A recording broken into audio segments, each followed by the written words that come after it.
முக்கியம். தமிழின் மிகச்சிறந்த எழுத்தாளர் எஸ் ராமகிருஷ்ணன் ஒரு கதை எழுதியிருக்கிறாரு, காற்று மரங்கள் அப்படின்னு சொல்லிட்டு. ஒரு சின்ன பொண்ணு இருப்பா. சின்ன பொண்ணுக்கு எப்போ பார்த்தாலும் ரொம்ப பயந்துகிட்டே இருப்பா. எங்கே போனாலும் பயம், பள்ளிக்கூடத்துக்கு தனியாக போனாலும் பயம், கூட யாராவது வந்தே ஆகணும் அப்படின்ட்டு. அவனோட அண்ணன் வந்து அவங்க கூட எப்போதும் வரணும்னு சொல்லி அவன் அண்ணனை கூடவே ஆச்சிட்டு போவா. அப்படி ஆச்சிட்டு போகும்போது அவன் என்ன பண்ணுவான், நான் உன் கூட உன்னை பயத்துக்காக நான் என்னை கூட்டு போறியில்ல, அப்போ என்னுடைய புத்தகம் போய் நீ தூக்கிட்டு வரணும் அப்படிங்குவா. அவன் சொல்லுவான் சரின்னு அதையும் தூக்கிட்டு வருவான். ஒரு பெரிய தெரு இருக்கும். தெருவில் ரெண்டு பக்கமும் ஒரு 50-50 வீடுகள் இருக்குன்னு வச்சுக்கோங்களேன். அந்த தெருவில் அதிகமான மக்கள் வந்துட்டு போயிட்டு இருக்க மாட்டாங்க. அந்த தெரு ரொம்ப அமைதியாக இருக்கிறதுனால அந்த அண்ணங்காரன் வந்து அங்கங்கே ஓடி ஓடி போய் அவனுக்கு பயம் காட்டிகிட்டே இருப்பான்.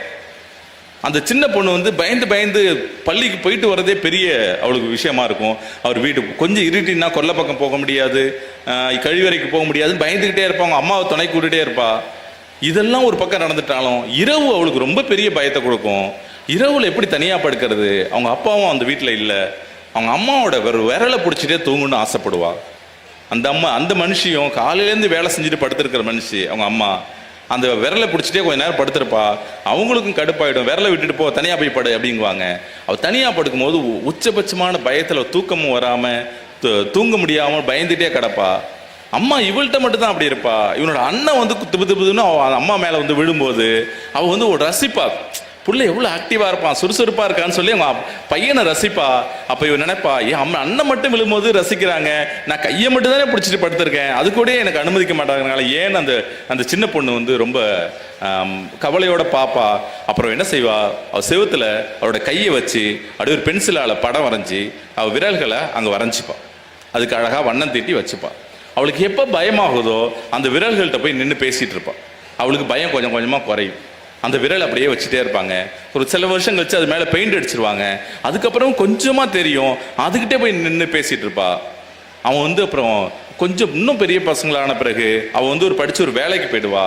வேலைக்கு போன பிறகு அவள் முதலாக ஒரு பையனை விரும்புவா. விரும்பினப்புறம் அந்த பையன் வந்து கேட்பான், நம்ம எங்கேயாவது வெளியில் போகலாம், எங்கெங்கேயோ இடங்க சொல்லுவா. அவன் அதெல்லாம் வேணாம், நீ பஸ் ஸ்டாண்டில் வெயிட் பண்ண, நான் வரேன் அப்படின்னு சொல்லுவா. அந்த பொண்ணு பஸ் ஸ்டாண்டுக்கு போன பிறகு ஒரு பேருந்து வரும், வா ஏறுன்னு சொல்லுவா. இதில் போய் இந்த பேருந்தில் போய் எங்கே போகிறோம் அப்படி, வா ஏறு அப்படின்னு சொல்லுவா. ஏறி அழைச்சிட்டு போன பிறகு போயிட்டு இருக்கும்போது திடீர்னு ஒரு ஸ்டாப்பில் இறங்க சொல்லுவா.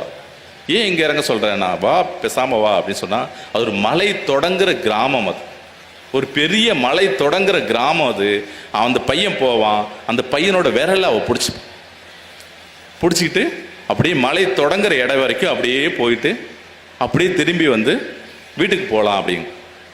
அவள் பஸ்ஸில் வரும்போது யோசிச்சு போவா. அவள் வாழ்க்கையிலேயே முதலாக எந்த தயக்கமும் இல்லாமல் தன் பயத்தை போக்குகிற வேறொரு மனிதரின் விரலை நான் பிடித்து விட்டேன் அப்படிங்கிற நிம்மதியோட அவள் வீட்டுக்கு வருவா. வீட்டுக்கு வந்தோடனே மனுஷபுத்திரன் சொன்ன மாதிரி, என்ன இன்னைக்கு இவ்வளோ நேரம் கழிச்சு வர அப்படின்னு அவங்க அம்மா திட்டுறாங்க. அதெல்லாம் கண்டுக்காமல் போய் கொல்லைப்பக்கம் போய் முகக்கங்கி எல்லாம் அழுவிட்டு ட்ரெஸ் மாற்றிட்டு வருவா. சாப்பிட்டுட்டு நாள் படித்து வச்சுட்டு பாதியில் விட்டு போன புத்தகத்தை எடுத்து படிச்சுட்டு கூடத்துக்கு வருவா. அவங்க அம்மா மட்டும் தனியாக படுத்து கிடப்பாங்க. அந்த அண்ணன் அங்கே படிச்சுட்டு வெளியூருக்கு எங்கேயோ வேலைக்கு போயிடுவான். அந்த அம்மா அடிக்கடி புலம்பிகிட்டே இருப்பாங்க, வீட்டில் ஆம்பளைங்களே இல்லாத ஒரு வீடாக மாறிடுச்சே அப்படின்ட்டு. அவங்க அம்மா பார்த்தா அவளுக்கு பாவமாக இருக்கும். இப்போ போய் அவளோட விரலை பிடிச்சிக்கலாமான்னு தோணும். ஆனால் சின்ன வயசில் இப்படி நடந்ததை அவளால் மனசுலேருந்து திறக்கவே முடியாது. அப்பயும் போய் செவுத்துல ரொம்ப மங்களாக தெரிஞ்ச கைகளை வச்சு வரைஞ்சிருப்பா இல்லையா, அந்த இடத்துல போய் அந்த இடத்த போய் கொஞ்ச நேரம் பார்த்துட்டு போய் மறுபடியும் படுத்து தூங்கிடுவா. அப்படின்னு கதை முடியும். நண்பர்களே, இது ரொம்ப சாதாரண கதையாக நமக்கு தோணலாம். அந்த அம்மா ஏன் அந்த தன்னோட பெண் வந்து கைகளை விரலில் பிடிச்சிக்கலன்னு சொல்லும் போது ஏன் மறுக்கிறாங்க? அந்த அம்மா கைகளை கொடுப்பதல்ல பிரச்சனை, தன் மகளுக்கு கைகளை பிடிக்காமல் ஏன் தூக்கம் வரலன்னு தெரிஞ்சுக்கணும் இல்லையா?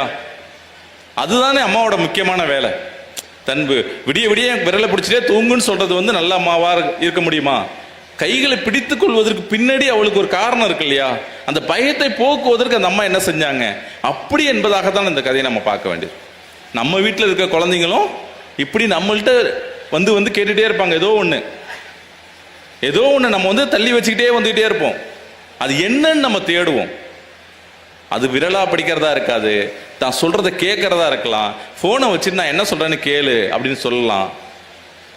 இந்த டிவி வைக்காத, எனக்கு பிடிக்கல, எனக்கு பயமா இருக்கு, நியூஸ் எப்போ பார்த்தாலும் ஏதாவது அடிச்சு விடுறாங்க, ஏதோ ஒரு மோதிர மாதிரி காட்சிகளாக வருது, இந்த சேனலை வைக்காதன்னு உங்களுக்கு சொல்லிக்கிட்டே இருக்கலாம், அதை நம்ம கேட்காம இருந்திருக்கலாம். அப்படி அந்த பொண்ணு தன் அம்மாவிடம் கேட்டதை போலவே உங்களிடம் உங்களுடைய குழந்தை ஏதோ ஒன்று கேட்டுக்கொண்டே இருக்கு. அது என்ன நீங்க கண்டுபிடிக்கும். அப்படி கண்டுபிடிக்கிறதுக்கு இந்த கதையை படிச்சீங்கன்னா உங்களுக்கு கண்டுபிடிக்கணும் ஒரு எண்ணம் வந்துடும். ஏன் நம்ம கதையை படிக்கணும், ஏன் கதைகளோட குழந்தைங்க மட்டும் இல்லை பெற்றோர்களும் கதைகளோட விளையாட வேண்டிய ஒரு தேவை இருக்கு. அப்படி நீங்க படிச்சீங்கன்னா இந்த கதையின் வழியாக நீங்க அதை புரிஞ்சுக்க முடியும். அதே எஸ்ரா மகிஷன்